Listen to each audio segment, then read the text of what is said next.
முக்கண்ணன் வாழ்க, விண் படைத்த பெரியோன் வாழ்க, அவன் உந்தி மலர் எழுந்த பிரம்மன் வாழ்க, பிரம்மன் மடியில் அமர்ந்து சொல் சுரக்கும் அன்னை வாழ்க, அச்சொல்லில் மலர்ந்த மாந்தர் குலம் வாழ்க.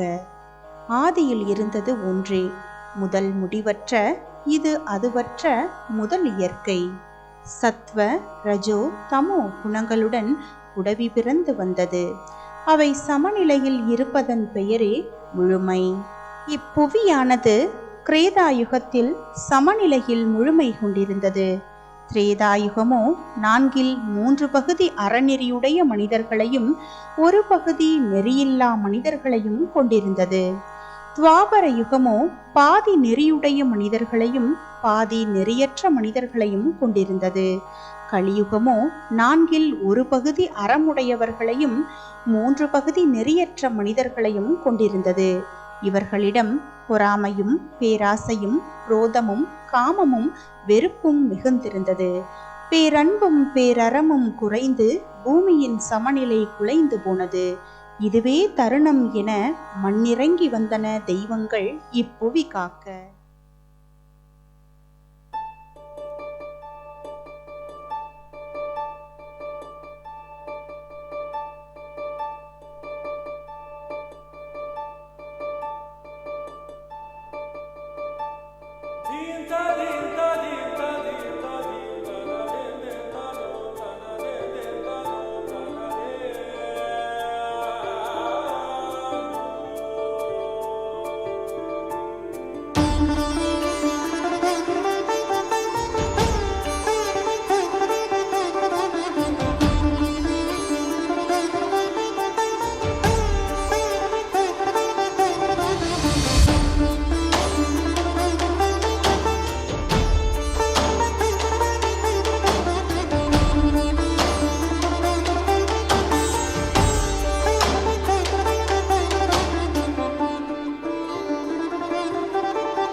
மின்முகை மலரே, நான் இதுவரை இப்புவியில் முகம் விரித்து மகிழ்வு கொள்ளாத மலரை கண்டதே இல்லை. இனியவளே, உன் இதழ்கள் விரித்து எமை நோக்கி இருந்தாலும் உன் உள்ளம் எதையோய் வேண்டுவதாய் நான் அறிகிறேன். சொல், யாதொரு தயக்கமும் வேண்டாம். ஆதவனே, என் விழிநீர் மணிகளை தொட்டு மறையச் செய்கிறீர். என் இதழ்களுக்கு ஒளியாகிறீர். என் பூம்பொடியில் நறுமணம் நிறைக்கிறீர். என் அகக்குழியில் தேன் என கணிகிறீர். என் அரசே, நான் உங்களிடமிருந்து பெற்றுக்கொண்டே இருக்கிறேன். ஆனால் இங்கிருந்து நீங்கள் எதையும் பெற்றுக்கொள்வதில்லை. என் வண்ணமும் மனமும் இனிமையும் உங்களை வந்தடைவதில்லை. அதை எண்ணியே நான் சிந்தித்து ஆழ்ந்திருக்கின்றேன். ஆம், நான் உருளும் இப்பாதை காலமற்றது, முதலும் முடிவும் இல்லாதது, சொல்லுக்கும் உணர்வுக்கும் அப்பாற்பட்டது. விண்ணாக மாறாத எச்சொல்லும் எவ்வுணர்வும் விண்ணை அடைய முடியாது. ஆம், அதை அறிவேன். ஆனால் அத்துயராலேயே ஒளி இழக்கிறேன். எடை மிகுந்து நீரில் மூழ்கிக் கொண்டிருக்கிறேன். அத்துயருடனேயே மீண்டும் மீண்டும் மலர்ந்தெழுகிறேன்.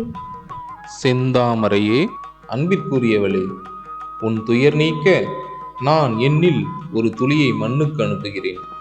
மானுட வடிவு கொண்டவன், என் உருவும் ஆனவன் அங்கு வந்து இதுவரை புவியிலுள்ளோர் அனைவரும் எனக்கு அளிக்க விளைந்த அனைத்தையும் கொள்வான். அவர்களின் துயரனைத்தையும் அகற்றி மீள்வான். தொழுகிறேன் அரசே. விண்ணின் விரிவு மண்ணுக்கு முடிவிலா கனியும் பொருட்டே என அறிந்திருந்தேன். அரசே, எழுகதிரே, நட்பாக்கியம் கொண்டேன். விண்சுடரே, வணங்குகிறேன். ஒருபோதும் ஆண்கள் முன் தாழா ஆணவம் கொண்ட பெண்கள் இவ்வுலகில் உண்டு. அவர்கள் வயிற்றில்தான் அவர்களை சிறுமியரும் பேதையருமாக ஆக்கி விளையாடும் மைந்தர்கள் பிறக்கிறார்கள். நிமிர்ந்து உலகாலும் வல்லமை கொண்டவளாக இருந்தவள் யாதவ மன்னன் குந்தி பூஜனின் மகளாகிய பிருதை என்னும் குந்தி. ஒரு முறை துர்வாசர் உளமகிழ்ந்து குந்திக்கு அளித்த வாக்கு, நீ விளையும் எவரையும் உன் மைந்தனின் தந்தையாக்கும் நுண் சொல்லை அளிக்கிறேன் என்பதாகும். அவ்வாக்கினை பெற்று முதிரா இளமையில் காதுகளில் மணிக்குண்டலங்களும் மார்பில் ஒளி கவசமும் கொண்டு பிறந்த அக்கரிய மைந்தனை அவள் அன்றே பொற்தொட்டிலில் வைத்து யமுனையில் ஒழுக்கிவிட்டாள். அவனை சூரியனின் 8 துணை தேவதைகள் சூழ்ந்து கொண்டு சென்றன. அவனை காக்கும் கரங்களும் அமுதூட்டும் முளைகளும் அவனுக்கு கல்வியும் ஞானமும் அளிக்கும் உதடுகளும் எங்கோ அணிகொண்டு காத்து நின்றிருந்தன.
ராதை, அதோ பார், படகொன்று வருகிறது.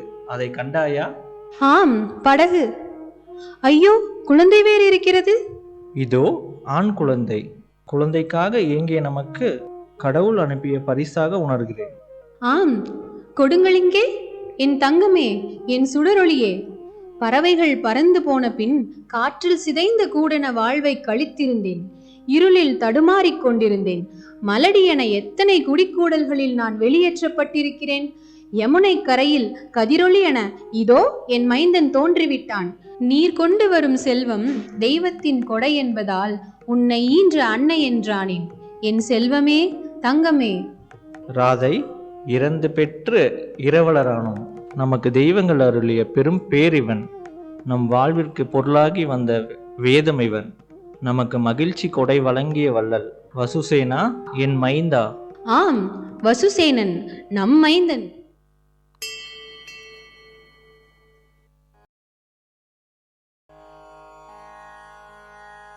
பிரபஞ்சத்தின் பிறப்பாய், விளக்குகளுக்கு ஆதாரமான ஒளியாய், ஓர் இரவில் பூட்டிய சிறையின் நீதிமானாய் யாதவனாய் உருக்கொண்டார் விஷ்ணு பகவான். வெண்ணெய் மெல்லும் வெண்பஞ்சு உதடுகளும் தாமரைக்கு இணையென 2 கண்களுமாய் அரசர்களின் அரசராய் விருந்தாவனத்தின் முரளிதரனாய் பிறப்பிடத்தான் மாயக்கண்ணன். அவனின்றி வெய்யோன் கதையை உரைப்பது எப்படி?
பாண்டுவை மணந்து அஸ்தினாபுரியின் அரசியானாள் குந்தி. தன்னுள் எரிந்த ஆணவத்துடன் தன் மைந்தர்களுக்கான தந்தையரை தேடிக்கொண்டிருந்தாள். மண்ணுயிர் அனைத்தையும் விழுங்கும் பேராற்றலாகிய காலத்தை கருத்தரித்தாள். காலனின் மைந்தர்களை பெற்றும் அடங்காமல் எழுந்த அவள் ஆணவம் மலைகளை உலுக்கி மரங்களை அள்ளி வீசி விளையாடும் பெரும் புயல் மைந்தன் அவள் மடியில் நிறைந்தான். விண்ணை கிழிக்கும் மின்னலை வெற்றி செல்வனாய் பெற்றெடுத்தாள். இவள் இளையவளோ விண் புரவிகளின் குன்றா வீரியத்தை இரு மைந்தர்களாய் பெற்றாள். தர்மன், பீமன், பார்த்தன், நகுலன், சகதேவன் என்னும் 5 மைந்தர்களும் பாண்டுவின் மைந்தர்கள் என்பதனால் பாண்டவர்கள் என்றழைக்கப்படுகிறார்கள். குந்தியின் குருதி என்பதனால் அவர்கள் கௌதேயர்கள்.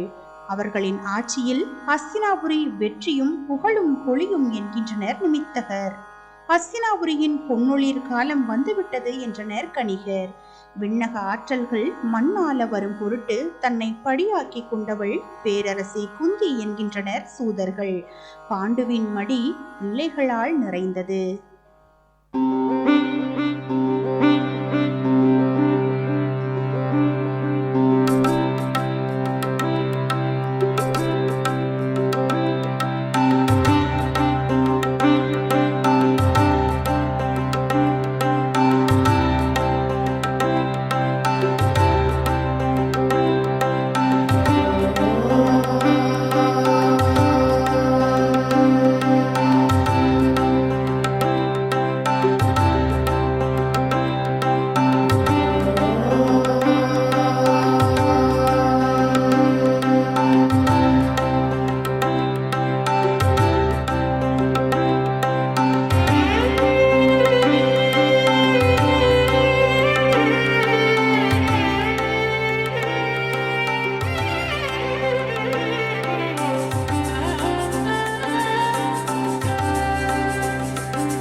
என் நேரமும் கைகளில் இருக்கும் குழந்தைகள் நலம் பெறுவதில்லை அரசே.